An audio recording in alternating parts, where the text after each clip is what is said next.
Airlines are keeping quiet about these 15 hidden flight tricks on purpose. If you've ever looked at your flight ticket price and thought, are airlines conspiracy masterminds?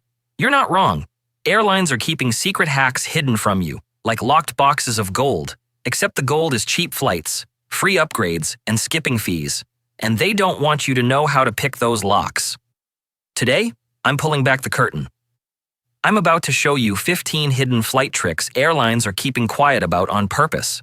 These are the tricks that could save you hundreds, make your trip way more comfy, and maybe even get you upgraded just for breathing nicely. Some are scary risky, some are super simple. But if you use them right, you'll fly smarter than 99% of people in the terminal. If you like stretching your dollar or just hate paying for stuff everyone else pays for, smash that like button, hit subscribe, and let's wreck those airline secrets together. Tip number 1. Hidden city ticketing, skiplagging. This is the holy grail of travel hacks, and the airlines absolutely hate it. Here's how it works. Let's say you want to go to Chicago, but a ticket to New York with a layover in Chicago is mysteriously cheaper. You book that New York flight, get off at Chicago, and never bother taking the last leg. Congratulations, you just beat the system. But before you start planning your new life as a travel genius, here's the fine print. You cannot check a bag, because that thing is going all the way to New York without you. And if the airline suddenly changes your routing because of weather or delays, you might find yourself stuck in Atlanta instead of Chicago, and good luck explaining that one. Plus, if you do this too often, the airline might flag your account or cancel your miles because nothing says customer appreciation like punishing you for being smarter than their pricing team. Still, if you pull this off every now and then, it can save you hundreds of dollars. Just don't brag about it to the gate agent on your way out. Tip number 2. Throwaway ticketing. Now, if Hidden City is the rebellious older sibling, throwaway ticketing is the sneaky little brother. For some bizarre reason, airlines often make round-trip tickets cheaper than one-way tickets. Don't ask why. Even they probably don't know. So, the trick is simple. Buy the round trip, use the first leg, and then just forget about the return flight.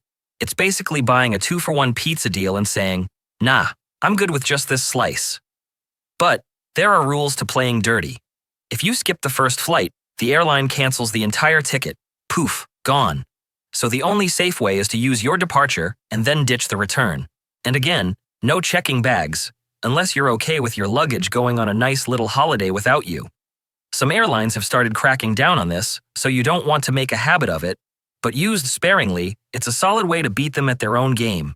And honestly, isn't there something kind of satisfying about outsmarting an airline that just charged you $75 for a seat you were already entitled to sit in? Tip number 3. Watch for price drops after you book. Most travelers hit that book button and think the game is over. But here's the dirty little secret. Airlines will happily charge you more on Monday and then quietly drop the price on Tuesday.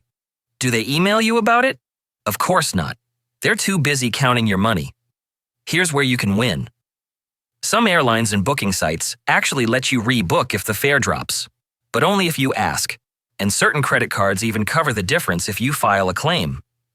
That means you could buy a ticket, watch the price tumble a week later, and then call them up for a refund or a travel credit. It's not automatic because, again, they don't want you to know this exists. But if you keep an eye on your fare after booking, you might score an easy win. Think of it like finding money in the couch cushions. Except the couch is the airline, and they'd prefer you never reached between those cushions. Tip number 4. Mistake fares and error tickets. Every now and then, an airline screws up. Maybe someone typed $59 instead of $590. Maybe the decimal point went rogue. Either way, mistake fares are the holy unicorn of travel deals. Sites like Secret Flying and Airfare Watchdog make it their mission to hunt these down, and if you act fast, you can end up flying halfway around the world for the price of dinner and a movie. But you've got to move quickly.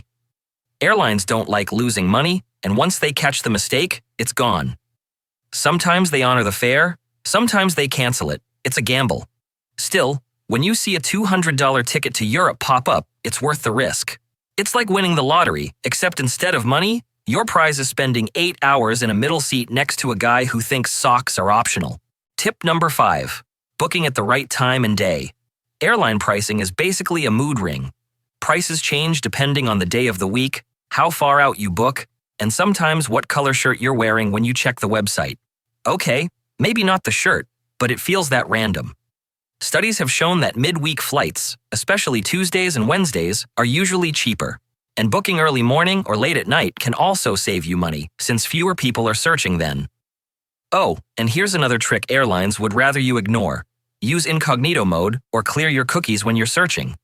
Ever noticed how the price magically jumps after you check the same route 3 times? Yeah, that's not your imagination. That's dynamic pricing stalking you like an ex on Facebook. So if you want the best shot at a deal, be sneaky. The airlines are watching, and they're not on your side. By the way, if you're enjoying these hidden flight tricks and you haven't already, go ahead and hit that like button and subscribe. It helps the channel out, and it means you'll always be one step ahead of the airlines. Tip number 6. Picking seats for safety and comfort. Most people just click whatever is free and end up in the middle seat next to a crying toddler and a guy who thinks armrests are personal property. But here's what airlines don't advertise. Some seats are statistically better. If you want safety, studies show rows near the back of the plane or directly over the wings have slightly higher survival rates in accidents. If you want comfort, aim for exit rows or bulkheads where you'll find a little extra leg room. Perfect for stretching out while everyone else does the sardine shuffle. And don't underestimate seat maps and websites like Seat Guru. They'll show you exactly which seats are next to a bathroom, right under the wing, or squashed by a misaligned window. The airlines would love for you to just click confirm and deal with it later. But if you put in a few minutes of research, you can dodge the noisy galley and avoid the dreaded middle seat that doesn't even recline. Tip number 7. Ask for upgrades and be smart about it. Here's the thing. Airlines don't want to give you upgrades, but sometimes they absolutely have to. If business class isn't full, those seats are basically wasted real estate. The trick is knowing when and how to ask. Timing matters. Asking at the gate, right before boarding, is often your best bet. Being polite helps too. Flight attendants have heard every sob story in the book, but a simple, "Hey, are there any upgrades available?" said with a smile, gets you way further than acting entitled. And yes, loyalty programs matter. If you're even a low-tier frequent flyer, you've got a leg up. But don't discount the look the part strategy either. If you're dressed like you've just crawled out of bed, you're staying in economy. If you at least look like someone who belongs up front, you've got a fighting chance. Airlines will never put this in their welcome email, but upgrades are sometimes just about asking at the right time and not looking like a liability. Tip number 8. Use overbooked flights to your advantage. Airlines overbook flights all the time, hoping enough people cancel or don't show up. But when everyone actually shows up, they've got a problem. Too many passengers, not enough seats. Here's where you win. If they start asking for volunteers to take a later flight, don't be shy. Put your hand up, but make them pay for it. Airlines will often start small with vouchers or meal coupons, but if you hold out, those offers can jump to hundreds of dollars, free hotel stays, or even straight cash. And the best part? You're helping them out. They need you to give up that seat, which means, for once, you actually have leverage over the airline. Play it smart, negotiate politely, and you might just turn an annoying delay into a free vacation fund. It's one of the rare times the airline loses and you win, so enjoy it. Tip number 9. Carry-on tricks to dodge fees. If you've ever been ambushed at the gate by an airline agent measuring your bag like it's contraband, you know the pain. Airlines love charging baggage fees, and carry-ons are their latest battlefield. But here's how you fight back. Pack smart, pack light, and know the rules of the airline you're flying with. Some have stricter size limits than others, and they're happy to make an example out of you. The real hack? Wear your heaviest stuff. Got boots, a coat, or 3 hoodies? Stack them on your body like you're auditioning for a budget fashion show. Suddenly, your carry-on is lighter, smaller, and magically approved. Sure, you might sweat through security, but at least you didn't fork over another $80 to check that bag. Airlines are banking on you giving up and paying. Outthink them, and you'll keep your cash. Tip number 10. Hidden extras on long flights. Long-haul flights can feel like prison with bad snacks, but here's something airlines don't tell you. They often have extras stashed away. Extra blankets, extra pillows, sometimes even little amenity kits with socks, eye masks, or toothpaste. The secret is, you have to ask. Flight attendants aren't going to walk down the aisle handing them out like Oprah, but if you ring the call button and politely ask, they'll usually give you whatever they've got. The same goes for snacks. Mid-flight, when the cabin lights are dim and people are half asleep, crews will sometimes have extra bags of chips, fruit, or even sandwiches tucked away. They're not advertising it, but if you know to ask, you won't go hungry while everyone else is chewing on overpriced airport trail mix. Tip number 11.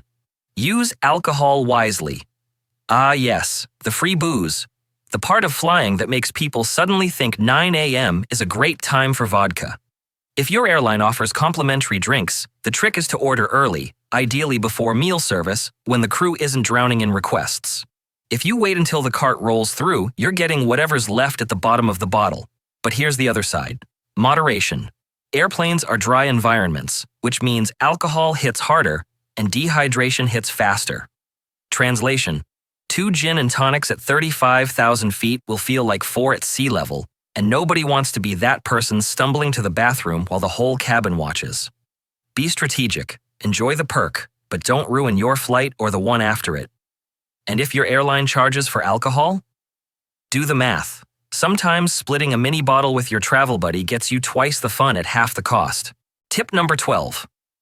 Window shades up during takeoff and landing. Ever wondered why flight attendants act like the window shades are the most important thing on Earth during takeoff and landing? It's not because they want you to enjoy the view. It's a safety rule. If there's an emergency, everyone, including the crew, needs to see what's happening outside. Is there fire, debris, an evacuation route? With the shades open, you've got precious seconds of visibility. With them closed, you're flying blind. Airlines don't explain this because, well, it sounds a little terrifying. Instead, they just bark at you to lift the shade and hope you don't ask questions. But now you know, it's not about scenery, it's about survival. Tip number 13. Timing your flights to avoid chaos. Not all flight times are created equal. Want to avoid endless delays? Book the earliest flight of the day. Planes and crews are already in place, so you're less likely to get caught in a domino effect of late arrivals. Midweek flights are also your friend. Tuesdays and Wednesdays see fewer business travelers and weekend warriors. Translation: fewer crowds, lower fares, and maybe even a spare seat next to you. Meanwhile, flying Friday night or Sunday afternoon is basically asking to stand in line with half the planet. Airlines won't tell you this because they love selling out those peak times. But if you can shift your schedule a little, you'll beat the worst of the chaos. Tip number 14. Clean your space, seriously. Here's the gross truth airlines hope you ignore. Those tray tables, seat pockets, and armrests are not being scrubbed between flights. In fact, studies have found more germs on tray tables than in the bathroom. Yes, you heard that right. The bathroom is cleaner than the thing you just put your sandwich on. So, bring wipes. Wipe down the tray, the seatbelt buckle, the remote, even the headrest if you can. Flight attendants won't hand you a disinfectant kit unless you ask, and even then, they're not thrilled about giving them away. It might look a little obsessive, but trust me, when the person next to you starts sneezing halfway to London, you'll be glad you did. Tip number 15. Know what you're really paying for. Airlines love dangling cheap fares in front of you, but by the time you're done adding bags, seats, meals, and maybe even the privilege of boarding in Zone 3 instead of Zone 9, your $79 ticket has ballooned into something that looks more like $279. The fine print is where they get you. That super cheap deal? It probably doesn't include a seat assignment. Want to sit with your kid instead of 3 rows back? That'll be $30. Hungry? Another $15 for a sandwich that tastes like cardboard. The airlines know you'll pay it because you don't want the stress. And that's the trick. They make the headline price look good, then nickel and dime you for everything else. So before you book, add it all up. Baggage, seats, food, boarding. Sometimes that cheap fare isn't actually a deal at all. Airlines won't spell this out because if they did, half their ads would disappear overnight. And there you have it. 15 hidden flight tricks airlines would love for you to stay clueless about. From skiplagging to snack hunting, these are the little secrets that make the difference between flying smart and flying broke. Which one of these are you actually brave enough to try? Let me know in the comments. And hey, if you made it this far, hit that subscribe button so you never miss the next batch of tricks they don't want you to know. Safe travels. and I'll see you up in the air.